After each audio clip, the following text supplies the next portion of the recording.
Good morning and good afternoon. My name is Tracy Cook, and I'm with Sachs Healthcare Communications. I'd like to show our audience today how to send in your questions, which our speaker will answer as many as possible at the end of the webinar. Please just open up the questions box and you can type your questions directly into the questions box. Our moderator for today is Katrina Haynes. Katrina is currently the Administrative Coordinator, Medical University at South Carolina Art Endoscopy. In this capacity, she serves as a liaison between hospital employees, internal departments, patients, and third-world vendors in the GI endoscopy department. Katrina, welcome. Good morning. Thank you so much, or good afternoon, should I say. Thank you so much, Tracy, for your very kind introduction. The title of today's webinar is What Every Nurse Needs to Know About High-Resolution Manometry. Speaking on this forward-looking topic is a colleague and a friend, Janice Freeman. Janice is currently the Digestive Disease Clinical and Research Coordinator of the Esophageal Function Laboratory at the Medical University of South Carolina. In this capacity, Janice independently performs and acts as a pre-reader for high-resolution impedance manometry, as well as the coordinator for an advanced motility training course for clinicians and other facilities. She has published over 50 articles in peer-reviewed journals and has lectured at numerous regional and national medical nursing conferences. Janice is the recipient of the Palmetto Gold Award, which is awarded to the top 100 nurses in South Carolina. Now, what I'm going to do is I'm going to turn this over to Janice. But before I turn it over to her, we're going to go through a few different things about how you can actually receive your credits. And we want to read a disclosure. The speaker disclosed no conflicts of interest associated with this presentation. For continuing education for nurses, this activity has been approved for 1 contact hour. There will be a link provided to obtain your certificate, which will be available at the end of the webinar. And we have an accreditation statement here, and we would like to certainly tell you that this support for this activity has been provided by Medtronic. And we'll now turn it over to Janice.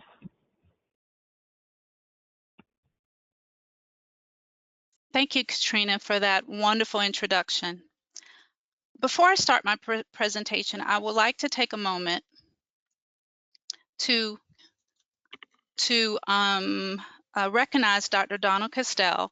He is legendary for his 50 years of dedication to esophageal research.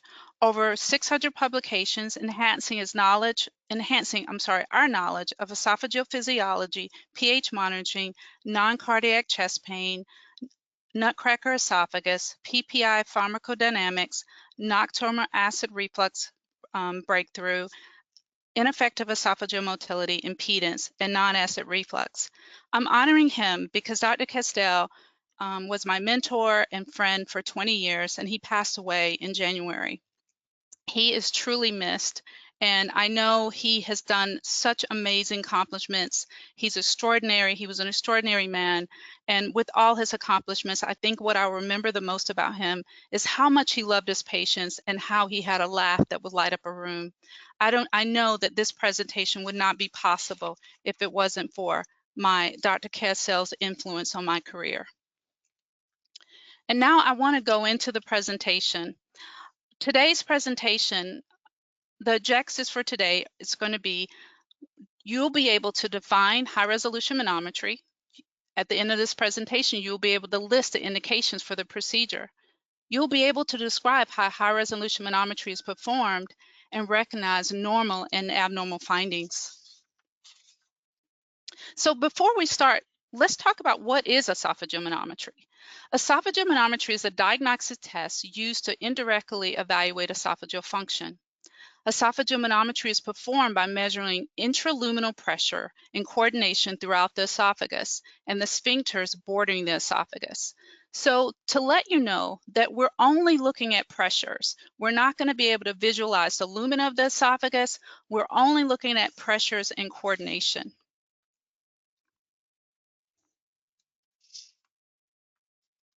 So there are several different types of catheters that are used in performing esophageal manometry, but today we're only going to focus on high-resolution manometry catheter types.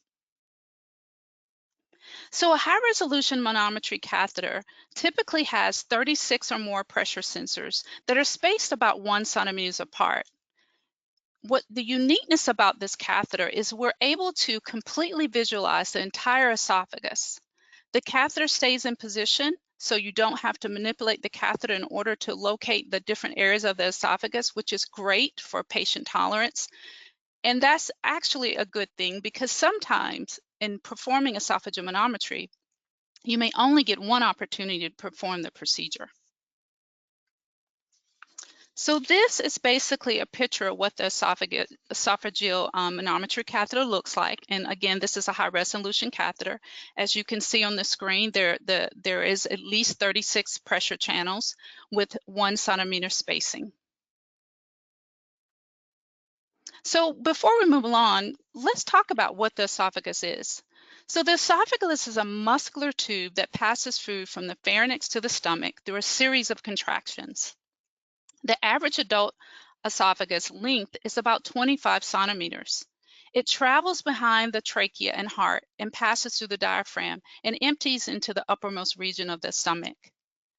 A unique fact about the esophagus is if you were to stand on your head and drink water, the water would still go through your esophagus and enter into your stomach.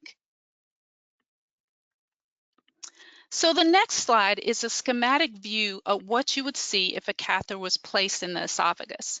So you can see where we have the upper esophageal sphincter, we have the lower esophageal sphincter, and we have the body of the esophagus. So these are the areas that we focus on when we're looking at esophageal manometry.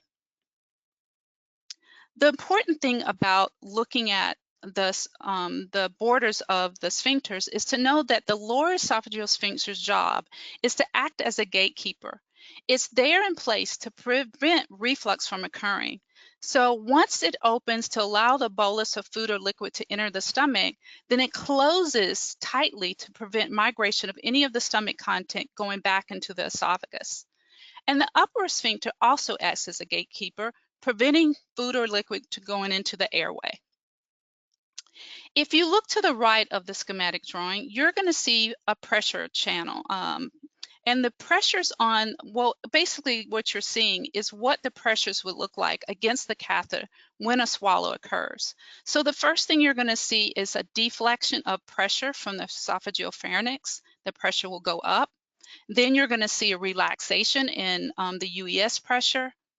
And then you're going to see this sequential positive pressure wave that goes down the esophagus and while the bolus is traveling down the esophagus. So the thing to know is if you look at the sequence of the swallows, they're happening at a strategic time. So this is what peristalsis is. Once the bolus have moved through the esophagus, if you want to look at the lower esophageal sphincter, you're going to notice there's a resting pressure when the sphincter is closed. And then once a swallow occurs, then you see the relaxation of the sphincter.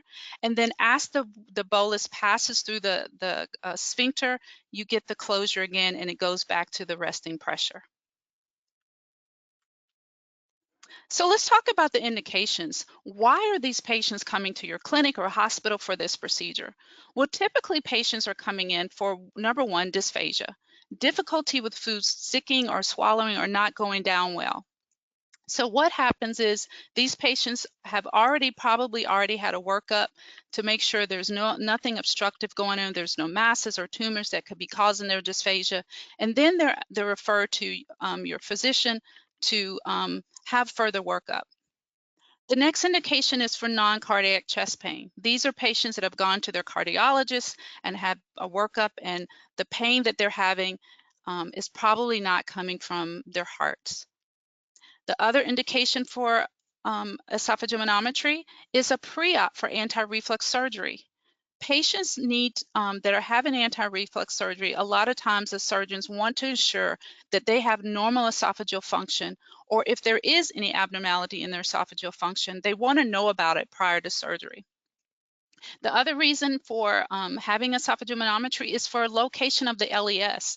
If a patient is going to have reflux, a reflux procedure where they're going to have wear a monitor to monitor them for reflux, then a lot of times it's important to have the LES located so that you'll know exactly where to place the catheter. Typically, the catheter is placed 5 centimeters above the LES, and you really can't tell that unless you do a true measurement using a pressure sensors. Patient preparation. So typically patients come in about 6 hours, but typically patients are asked to fast about 6 hours before the procedure, just because we're going to be putting a catheter in their nose, into their stomachs. A lot of times that will elicit vomiting or gagging. So you don't want them to have any food in their stomach for the procedure. You want to obtain a good patient history. You want to know what kind of symptoms they're having. You want to know how long the symptoms have been going on. I know in our center, we give the patients when they register a questionnaire that has numerous questions related to why they're there, and also it gives us information on how it's impacting their life.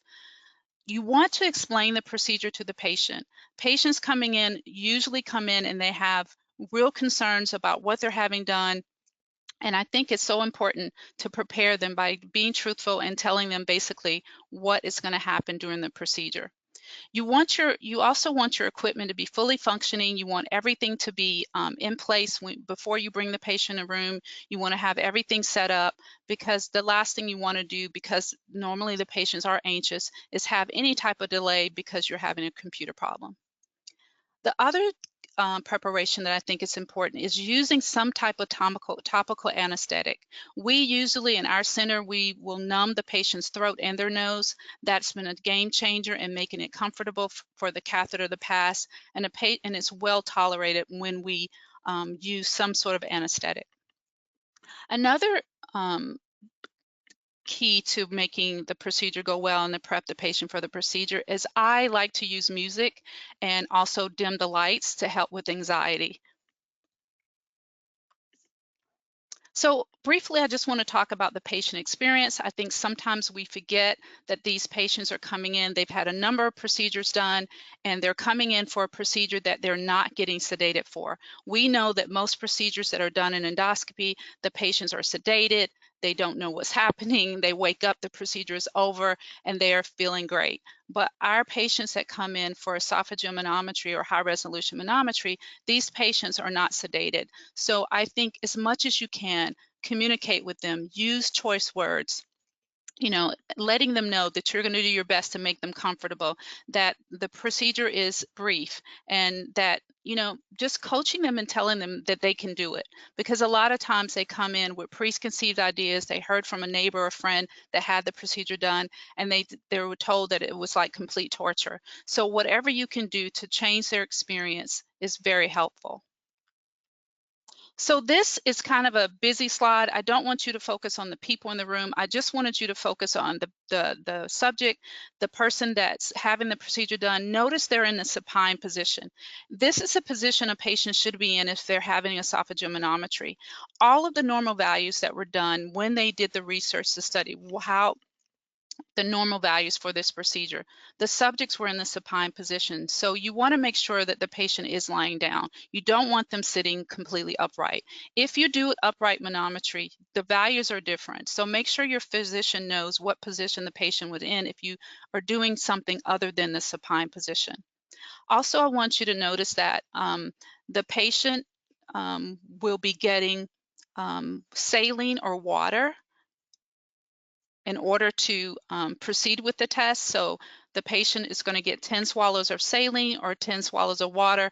If they're having impedance, it will be saline. If they're having just standard high resolution manometry, it'll be water. They'll get 10 wet swallows, and once the 10 wet swallows are completed, then that ends the test. So what are the contraindications? The contraindications are uncooperative patients. Obviously, if a patient is not cooperating, they're gagging, they're coughing, they're not wanting the procedure done, then obviously you can't proceed with the test. But a lot of times, if you're patient and careful, you can help them to reduce anxiety by talking them through it, using the things that I mentioned, numbing their nose, numbing their throats, and a lot of times they will be able to relax and proceed with the test. The other contraindication would be cardiac instability, obviously any type of gastric surgery, sedation. There is a caveat to that. In some cases, we have to sedate patients in order to get the catheter into the stomach if we need to go in endoscopically. If we're putting the catheter in blindly and we're unable to pass it into the stomach, sometimes we do use the endoscopy to help guide it. So in some situations, even though it's contraindicated, you may need to do that in order to get the catheter in place. And also, obviously, any nasal surgery, esophageal cancer is contraindicated. So let's move into interpretation. So what you see on the left of the screen is a high resolution slide, and this is what high resolution manometry looks like. And basically what I want you to notice is when we were looking at the schematic view of the esophagus, we talked about the upper sphincter, and you can clearly see that. We talked about the lower sphincter, and you can see that at the bottom of the screen. And we talked about esophageal peristalsis. So you can see all of that on high resolution manometry. On this axis, this represents time, and then the y-axis represents anatomical location. And then when you look at the color bar represents pressure, pressure and color. So if you look at the proximal upper sphincter, you notice that the color is a more red magenta color. That represents higher pressure. If you look at the bottom at the lower esophageal sphincter, that represents more less pressure. So the colors represents the amount of pressure that's being inserted on the catheter. If you look to the right, this is conventional manometry. This is what manometry looked like before high resolution, and this is what when we only had 3 to 5 pressure channels, and you could see the very similar pattern, but it's obviously much easier looking at the high resolution manometry slide. And this is another image what high resolution manometry looks like using pressure channels. So one thing I just want to mention, if you're new at placing the catheter for high resolution manometry, you have landmarks, and your landmark is your upper sphincter and your lower sphincter. Once you put the catheter in the patient and you look at your screen and you can visualize your upper sphincter and your lower sphincter, you are in correct position. So I know sometimes it's difficult if you're just starting out doing esophageal manometry and you're not sure, but if you know that you have visual of the upper sphincter and lower sphincter, you can secure the tube in place and start giving the swallows. If for some reason you don't visualize the distal sphincter, you may want to reposition your catheter to determine as maybe if the catheter is coiled, or it could be that the patient has had some sort of intervention and the lower esophageal sphincter has been modified. And so like in the case of someone that has achalasia and they've had a myotomy, then you may not see the sphincter. So this is just a normal peristalsis, and I just want you to visualize this. If you're a beginner, you want to know that you're going to see your upper sphincter, you're going to see your lower sphincter, and then you're going to see peristalsis. Notice the peristalsis is at a slant. The contracture wave is not straight up and down, it's at a slant, it's at an angle, and that's what you want to see. It's almost like if you think about a set of stairs. So when you see that pattern, you truly don't know if it's truly normal or not until you do the analysis, but visually with high resolution manometry, you can almost just look at it at a glance and tell if it's normal or not.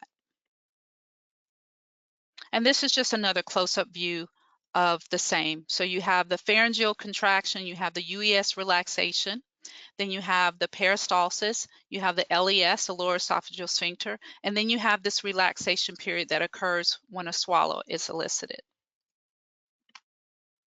This is a schematic view of an algorithm of the Chicago classification. The Chicago classification is from several physicians who got together and came up with an algorithm on how to interpret esophageal manometry, high resolution manometry using a certain matrix. So what it did was it gave the physicians a way of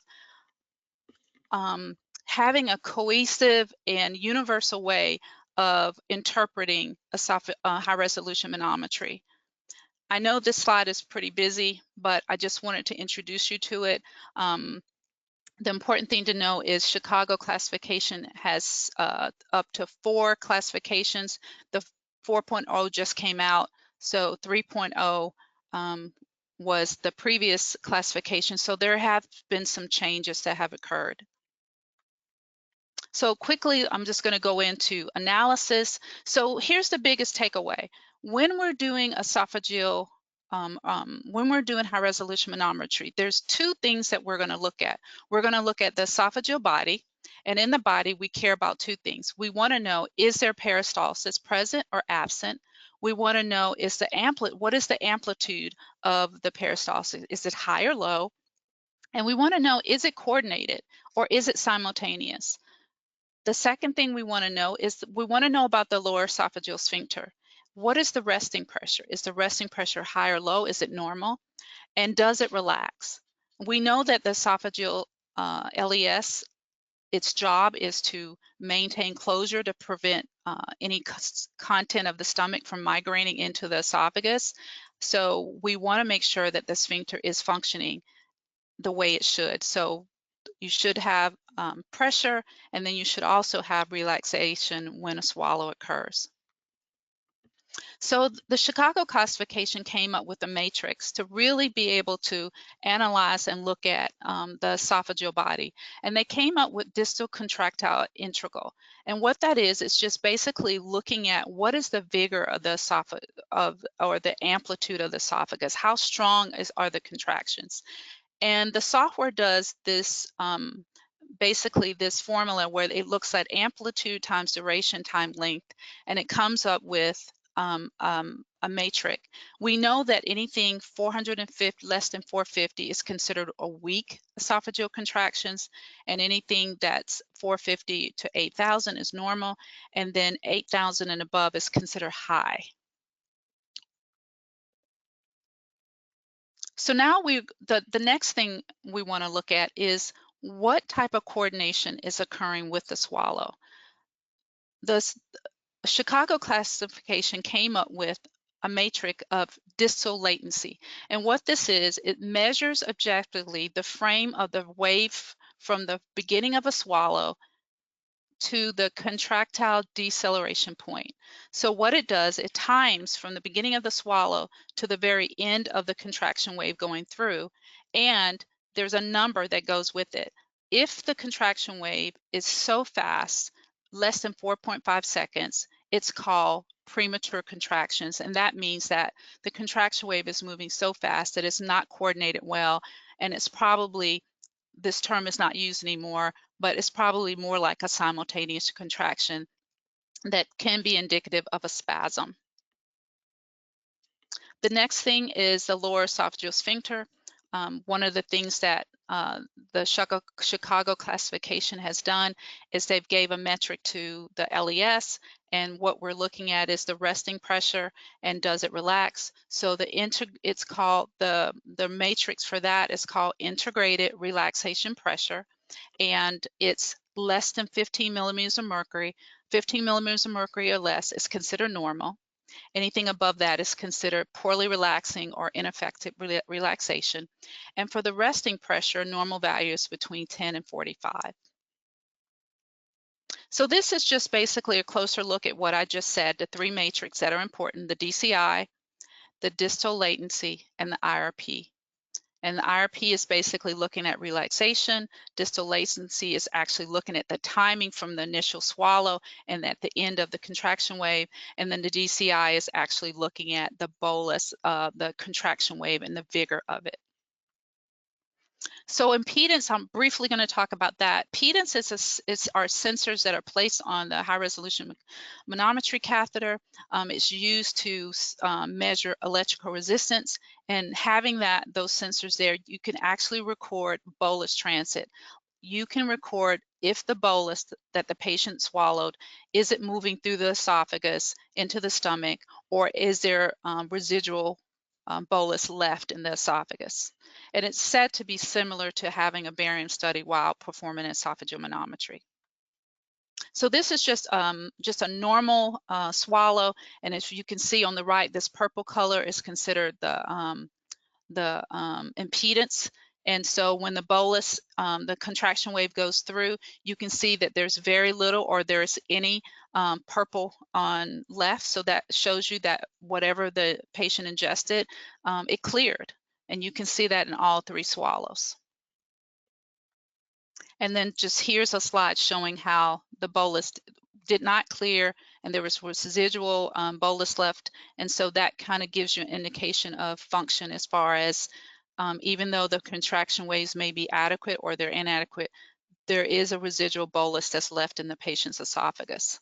So let's go through what are the abnormal findings. So typically the abnormal findings that we find when we do high resolution manometry is achalasia, ineffective esophageal motility, hypercontractile esophagus, better known in the past as nutcracker esophagus, and jackhammer is the current name that's been assigned by the Chicago classification, distal esophageal spasm, incomplete LES relaxation is EGJ, outflow obstruction, scleroderma esophagus, and hiatal hernia.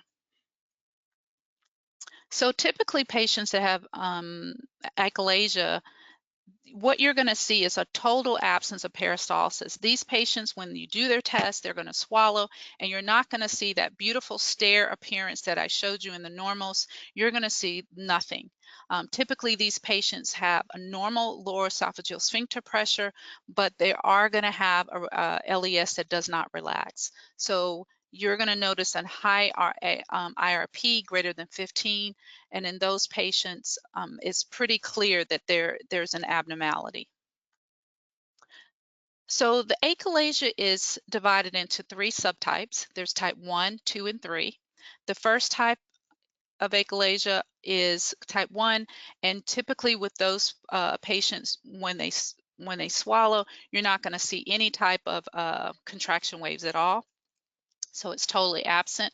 In type 2, what you're going to see is a panesophageal pressurization. So you're going to see these columns that occur from all the pressure in the esophagus. So you're going to see columns throughout the swallows.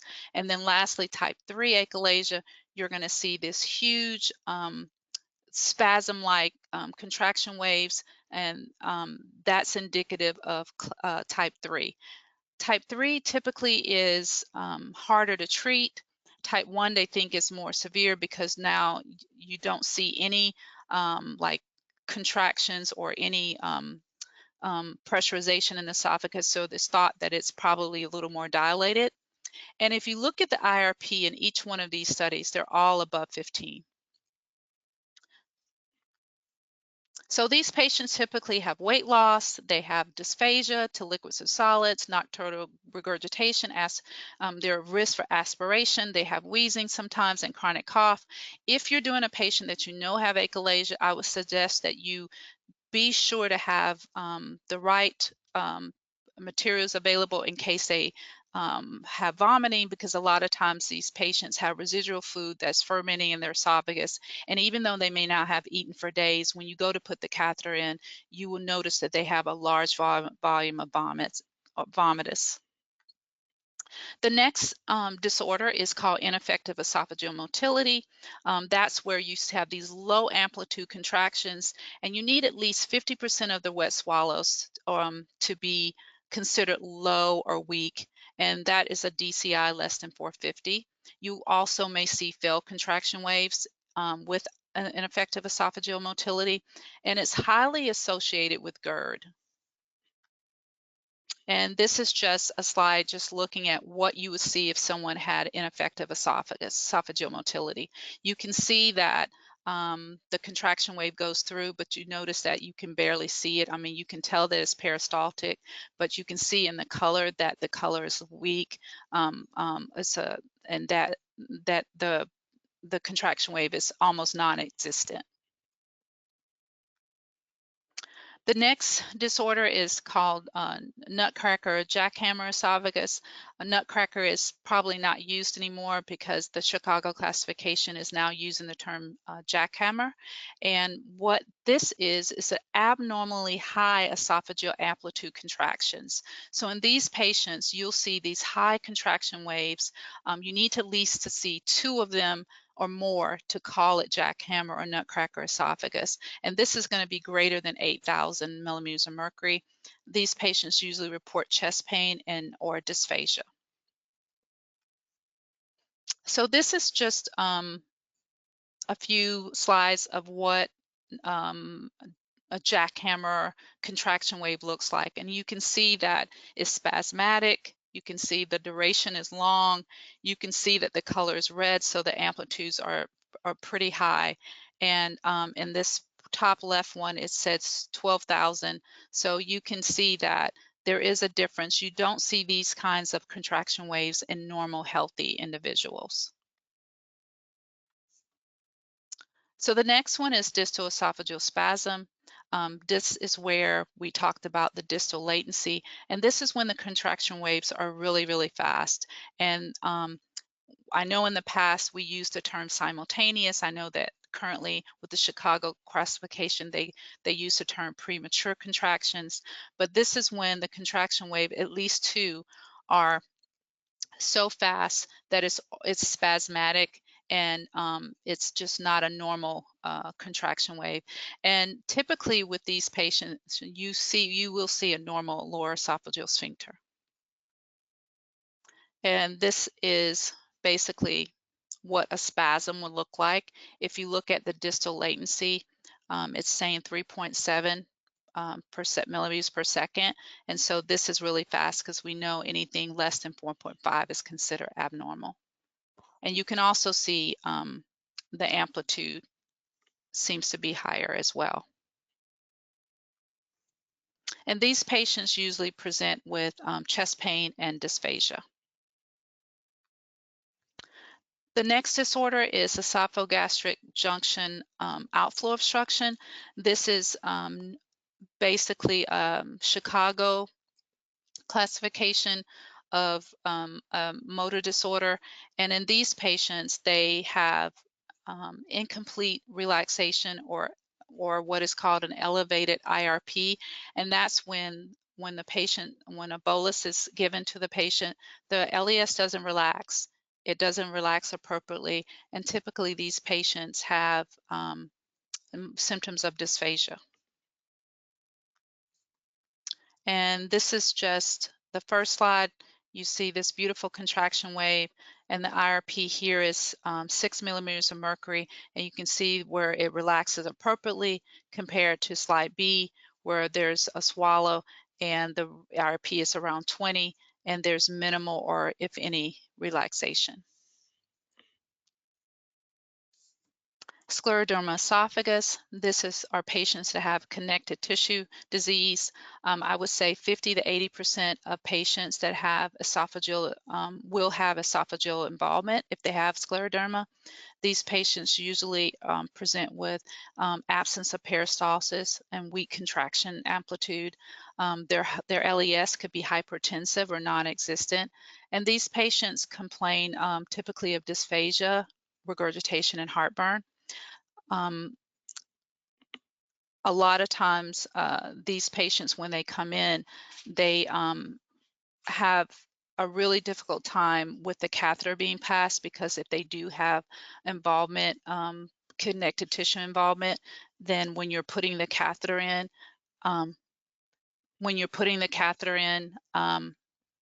typically their nares is pretty narrow, so it can be a painful procedure for them, and that's where using your lidocaine and numbing the patient is important.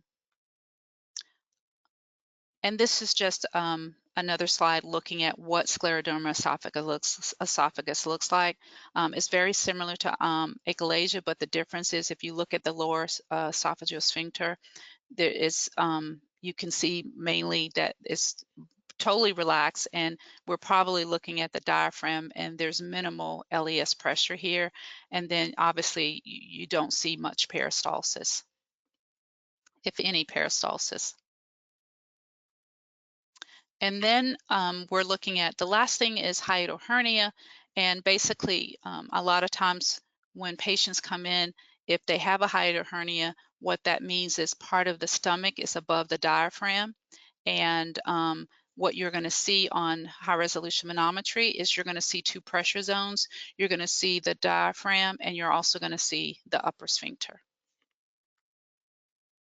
So in the first slide, this is like a normal upper sphincter and lower sphincter, and here you can see a double pressure zone. So this is probably the diaphragm, and then this area is probably truly the LES. So in summary, high resolution manometry or manometry is a test to measure pressures of the upper esophageal sphincter, the body, and the LES. Some of the tips that I mentioned earlier is, as far as preparing the patient, you want to clearly explain the procedure to them. You want them to be aware of what's happening. It's important, if you can, if it's available, to use a topical anesthetic. It eases the comfort of having the tube in place. Music is a great distraction, and it helps the patient relax, and it also facilitates them getting through the procedure. Having high resolution manometry has been easier to acquisition the test. It made it easier because you don't have to move the catheter. You're able to visualize the entire esophagus. Also, the Chicago classification has given us matrix to help with interpretation. We learned that the DCI, the DL, and the IRP are the three matrix that are used in order to interpret a high resolution manometry. We talked about normal swallows and how having a stair-step appearance gives you a immediate visual that the swallow is probably normal. So I just want to thank you for listening to my presentation. I hope that it was helpful. I hope that you were able to pick up something that you didn't know before.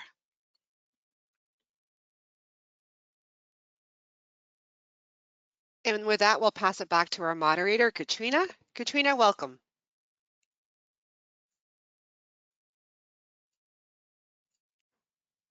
Katrina, you're unmuted through GoToWebinar, but perhaps your cell phone's muted. My apologies. Thank you so much. Can everyone hear me?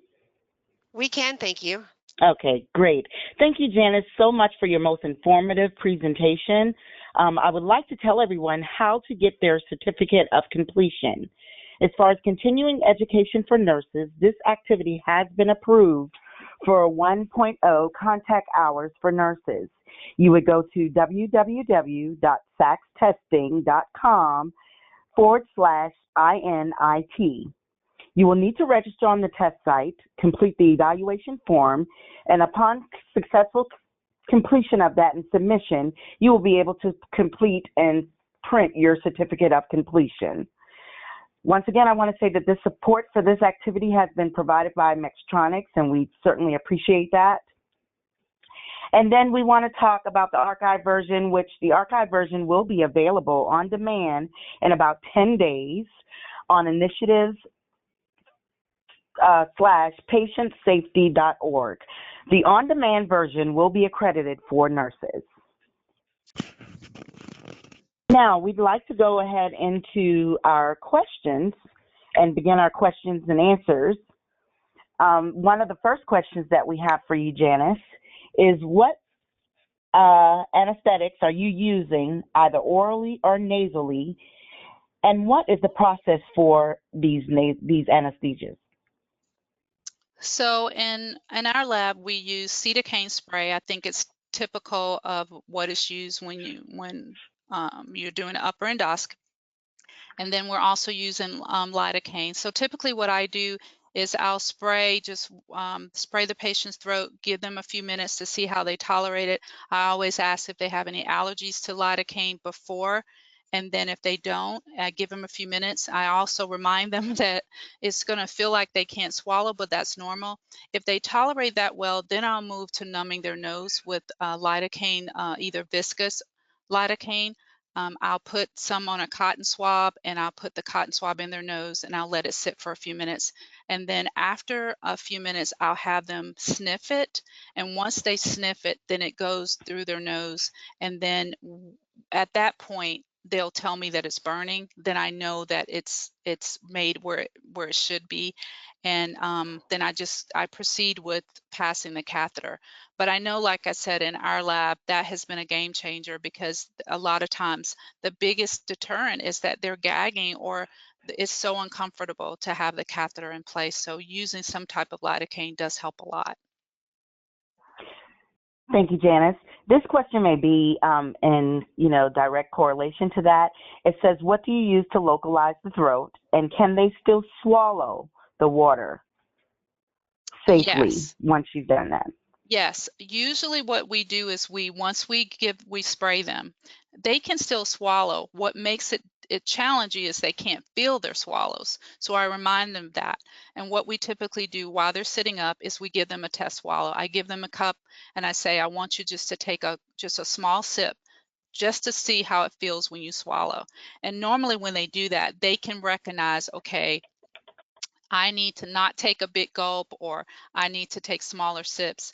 But yes, they can still swallow, because as far as the procedure goes, they have to obviously swallow to perform the manometry. But yes, they're typically fine with the water, even with their throats being numb.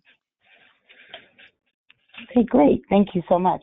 Another question that we have is, how do you give local anesthetic and not endure the patient not aspirating? And it says, regarding numbing of the throat, is using 4% spray okay? And they wanted to ensure that this doesn't affect the patient or their ability to swallow properly. I've never had any issues, because you're not going to, when you spray them, you're going to be mindful of how much you're spraying in the back of their throat. So yes, they will experience the inability to feel, but they can still swallow, because you tell them to go through the same motions of swallowing. They just can't feel it. I don't have trouble with patients not being able to swallow. Now, sometimes as patients, if they're not listening and they take a big gulp, then it may, they may experience some choking, but for the most part, no. You don't want them taking large volumes of swallows. But like I said, that's how we do all of our patients, and we don't have any problems. Thank you so much. I think that was Judy. She said oftentimes they will numb the nose, but not the throat unless the patient is really having difficulty. And so she appreciates your feedback.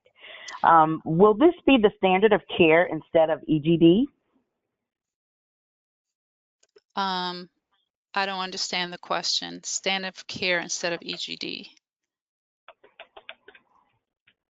I'm not sure about the question, because the EGD is a totally different test. You're visually looking at the lumen, and you're looking for any type of abnormalities in the esophagus as far as the mucosa.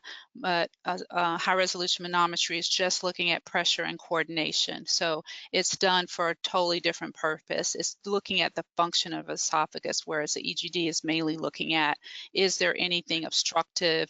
Is there anything abnormal with the esophagus? Okay. Another question for you is, does achalasia evolve from type 111 to 1121? So that's a good question. Typically, when patients have achalasia, they either have type 1, 2, or 3. The evolving that we usually are concerned about is when a patient has absence of peristalsis, but they still have one contraction wave that they can generate. That's when we think about evolving. But I think if you have type 1, you have type 1. If you have 2, you have 2. If you have 3, you have 3. I don't think they evolve And then that could happen, but maybe we haven't tested them in the early stages of the disease, and they may start out with type 2, but as the esophagus dilate, they may evolve into type 1, but that I'm not sure of. Okay. And let's see, this is another question. Are you also answering questions on editing studies? I think for the sake of time, I don't think we really have time to go into that because I really didn't talk about that in my presentation. Okay. And we have one question that says, is it possible to have the slides with the pictures of the manometry tested emailed, which we did say to everyone that there's a way that they can download it. And so if you look back in the chat, that information will be there. Let's see if we have any more questions for you, Janice. And certainly we thank everybody for these wonderful questions. Yes, they're great what meds questions. are used? They are. What meds are used to manage this disorder? Are we speaking of achalasia, I assume? For achalasia, it has to be some sort of intervention because the problem is you have no peristalsis and then the lower esophageal sphincter does not relax. So in order to treat the problem, you have to do something with the lower esophageal sphincter. So typically patients undergo either Botox injection, or they may have achalasia dilation where they use this large bore balloon and they stretch the muscle until they sever it, or they do myotomy where they surgically go in and they augment the muscle to release it, or they do a endoscopic version of POIM procedure where they endoscopically perform a myotomy to release the muscle. And once they do that, then gravity basically will allow food to flow into the patient's stomach. So there's not really Awesome. a medical treatment. It's more of a surgical or or a drug intervention when they use Botox. Okay. One other question the person has is this procedure approved for neonatal or pediatric population? And if so, what indications would this be for? Well, typically we do esophageal or high resolution manometry in children. I did a 10-year-old maybe a couple of weeks ago, but obviously the younger the child, they can't cooperate. They're not going to be able to not swallow unless, so you do see it in the pediatric population, definitely not in neonates. We don't have a catheter that small. So typically you see it in children, I guess, maybe 6 and above. And also they need to be able to cooperate. So typically we don't do them in children much younger than that. Okay. I have a question that one person asked. Can the patient gargle with lidocaine, with like a vicious lidocaine? I would think it would be the same thing. You could do that. I know when this is kind of off the subject, I used to teach patients how to dilate themselves, and that was one of the things they would do at home is they would gargle with lidocaine before they would pass a dilator. So I think that would work as well. Okay. And someone asked, is it safe to perform esophageal manometry after a patient has had a failed swallow study? When they say a failed swallow study, I'm wondering if they're talking about if they had like a barium esophagram. Yes, because we want to know, this is the high resolution manometry is the only way to determine esophageal function. The only time that I will not recommend doing esophageal manometry if someone has a problem with aspiration. Because you're going to have to give them water. And if they're struggling with, if they're aspirating when they swallow, it's definitely unsafe for that. But if they had a failed like barium esophagram for some reason, then esophageal manometry should be safe. And they are asking, how much saline do you have them swallow for each recorded swallow? So 5 mls is standard for protocol for esophageal manometry. If you're not using impedance, you just use plain water. But if you're using impedance, then you're going to use 5 ml. So it's a standard for both. Okay. And if the patient can't feel their swallow, does it make the test not accurate, or since it's not a representation of a normal swallow?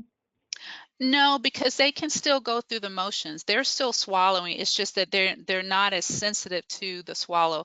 That's what's keeping them from gagging. That's helping them with the pain of the catheter in their throat. It's not like when you go to the dentist and you have dental work and they use Novocaine and they numb you. It's not that. It's you can still feel. It's just that it's dulled because you used the lidocaine. So they can still feel the water. They know it's there. It's just that you can't feel it as much. I actually have had esophageal manometry 4 times, and that kind of helps me with when I'm talking to my patients. So you can still feel it. It's just that it's not as uncomfortable because you're semi-numb. Okay. And what type of positioning techniques do you use for difficult passages of the catheter? So typically for me, I have the patient obviously sitting in an upright position. After they're numb, I pass the catheter through their nose, and then once I reach the back of the pharynx, I'll have them slightly tilt their head forward. I'll pass the catheter into the pharynx, and then once I feel that it's there, I don't move forward until they start drinking water. And then when they start drinking the water, then I'll advance because I want them to be swallowing the water as I'm advancing the catheter. So a lot of catheter placement is really by feel. You learn how to tell where you are by the resistance you get. And I always, if I have trouble when I put the cotton swab in to numb their nose, if I can't get the cotton swab to advance, then I know my catheter won't advance. So then I'll go to the other nares. I won't even proceed with that side. So that's important too. If you're going to numb them, pay attention to how well you're able to advance the cotton swab in their nose. Initially, you're not going to go very far, and then as the lidocaine takes effect, then you can advance a little bit more. But I think just knowing by feel if you can advance it or not is important. Okay, and we have time for maybe 1 or 2 more questions. One says, aside from the diaphragmatic pinch, how will you know that you've passed the les in placing the probe? Some patients, they say, doesn't show the pinch, especially if they have undergone gastric surgery. And that's true. So sometimes what you can do is you can have them take a deep breath and you look for positive pressure that the catheter's in the stomach. And sometimes depending on if a patient has had some sort of augmentation, it's really difficult to know. So I think taking a deep breath, sometimes there is a remnant of sphincter. I showed you a slide that had the upper and lower sphincter as your landmark. So you're right. There are situations where it's very difficult to visualize. In some cases, if you can't get into the stomach, if the physician needs to know, is there at least peristalsis, he may be able to still use that study. So don't abandon it if you can't get in the stomach. Sometimes even that information is pertinent, but obviously being able to visualize the LES is important. But and like I said, in some patients you just can't pass it. So that Okay, does happen. and this is awesome. This is our final question, Janice. Regarding the cleanup of, the test, who is adjusting the landmarks? Is it the nurses, physicians? They said earlier you spoke about the contraindications, and you had, they said they've had patients who have had like a fundoplication surgery and then months prior, and is it safe to proceed with this? So I think you said who is doing the editing? Was that the first part? Who is adjusting the landmarks after the test as far as the cleanup? So in my lab, we have 2 technicians, well, a technician and LPN. They're absolutely amazing. That's their full-time FTE. All they do is perform manometry and reflux studies. So we actually do between 35 and 40 a week. I'm a pre-reader, so myself and the fellow, we get the studies and I edit and he edits. So we do all the editing and adjusting if we need to make any changes, because the software is good, but you can't rely on it. So as a pre-reader, I do a lot of the editing and also the fellow does, and then we present it to the attending, and they basically say yes or no, I agree with you, or I don't agree with you. So so we do the editing. And then what was the second part of the question again, Trina? And they were saying that they had, is it safe to proceed with someone who had, they said, a fundoplication surgery previously? Oh yeah, we see patients post surgery all the time, because now they're having dysphagia, and sometimes what happens is the wrap is too tight. And so now there is like the EGJ outflow obstruction. There's some obstruction there now, but it's because of the surgery. So yes, it's definitely safe. And a lot of times we see patients after they've had the procedure because of that reason. And the physician wants to know, is there some sort of problem with the LES not relaxing because of the surgical intervention. Okay, well, Janice, certainly we would like to thank you for answering these questions, and we thank You're everyone welcome. for actually presenting so many questions. I'm now going to turn this over to Tracy. Thank you, Katrina, and thank you, Janice, for such a fabulous presentation. Thank you. Thank you. With regards to our survey, immediately upon the conclusion of this webinar, you will be presented with an online survey. Please keep your web browser open, and we appreciate your feedback, as well as for the CE Certificate of Completion. To obtain your CE credits, please visit www.saxtesting.com/INIT and register at the site and complete the evaluation. We would like to thank everyone for attending today's session, and this concludes our webinar. We wish you the rest of a pleasant day. Thank you. Thank you.